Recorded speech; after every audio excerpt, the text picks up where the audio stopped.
pimpinan umat Katolik sedunia melakukan pidato resmi Vatikan kepada dunia internasional mengenai sikap resminya terhadap konflik berdarah Israel-Palestina di Timur Tengah yang kembali memanas belakangan ini. Namun apa yang kemudian dikatakannya di depan ribuan umat Katolik itu ternyata benar-benar merupakan peristiwa yang sangat mengejutkan, bahkan boleh dikatakan sebagai berita abad ini, ibarat petir di siang bolong.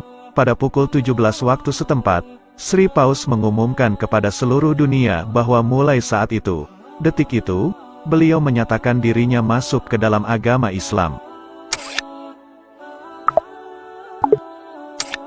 Saking mengagetkannya pengumuman tersebut, 16 orang di antara ribuan umat yang mendengarkan pidato langsung Sri Paus, langsung dilarikan ke rumah sakit karena mendapat serangan jantung mendadak. Hanya 5 nyawa di antara mereka yang berhasil diselamatkan.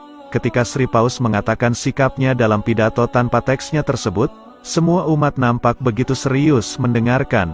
Beberapa pimpinan Vatikan nampak seperti tidak terlalu kaget, bahkan beberapa di antara mereka yang mendengarkan pidato Sri Paus tersebut sedang memegang sesuatu. Mungkin banyak umat Katolik di hadapan Sri Paus yang heran dengan benda apa yang dipegang oleh beberapa kardinal dan pimpinan Vatikan itu. Ternyata mereka sedang memegang tasbih, sambil mulutnya terlihat seperti sedang membacakan ayat-ayat. Ternyata para pimpinan dan pengurus Vatikan semua sudah tahu bahwa semenjak beberapa bulan terakhir, Sri Paus bahkan sudah mulai melakukan sholat dan puasa, dan itu juga dilakukan bersama-sama dengan mereka semuanya. Inilah selengkapnya pidato Sri Paus tersebut, yang setelah jadi mualaf, namanya telah berubah menjadi Ahmad Sri Paus, supaya umatnya tidak terlalu kaget. Maka Ahmad Sri Paus tidak mengucapkan salam sebelum memulai pidatonya. Yang terhormat umatku, yang berada dalam kasih Tuhan, hari ini adalah hari Minggu yang cerah. Tujuan saya berdiri di podium ini tak lain adalah untuk membuat pengumuman penting yang harus saya umumkan ke seluruh penjuru dunia saat ini juga, yang mana menurut saya, semakin saya tutup-tutupi apa yang ingin saya kemukakan itu, justru akan semakin tidak baik. Ini semua berkaitan dengan pilihan jiwa dan hati nurani saya. Sudah selama puluhan tahun kalian semua mengetahui bahwa saya adalah seorang pemeluk agama Katolik yang taat. Bahkan saya adalah pemimpin umat Katolik di seluruh dunia, sekaligus sebagai wakil Tuhan di dunia ini, atau Vicarius Filii Dei. Saya mewakili urusan Allah untuk dunia ini, memberikan amnesti, abolisi dan grasi atas umat manusia yang berdosa dengan mandat sepenuhnya dari Allah. Namun mulai kini saya tak mampu berdusta lagi. Sesungguhnya sejak puluhan tahun lalu, saya sudah tak meyakini lagi kebenaran dari agama Katolik ini. Karena semakin saya mendalami Alkitab, semakin jelas pula kesalahan-kesalahan yang saya temukan dalam kitab ini. Maka itu, saya berusaha membandingkannya dengan kitab-kitab suci yang lain.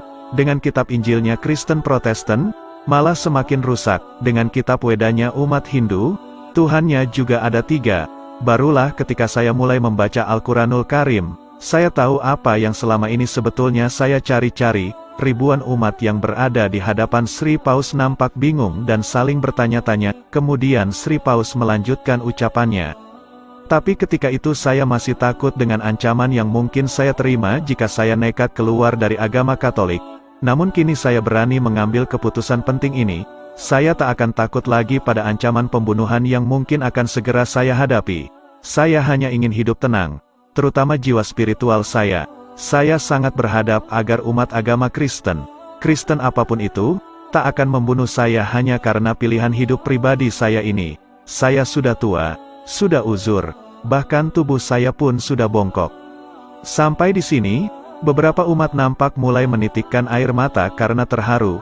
Saya percaya Allah itu satu, dan saya juga percaya bahwa Nabi Muhammad itu adalah utusannya. Ahmad Sri Paus mengucapkannya dengan terbata-bata. Saya tahu konsekuensi dan mungkin reaksi dari umat Kristen di seluruh dunia kalau saya melakukan pengumuman ini. Tapi saya terpaksa melakukannya, minimal untuk diri saya sendiri. Saya khawatir akan kehidupan saya di akhirat nanti bila tetap berada dalam jeratan kekafiran.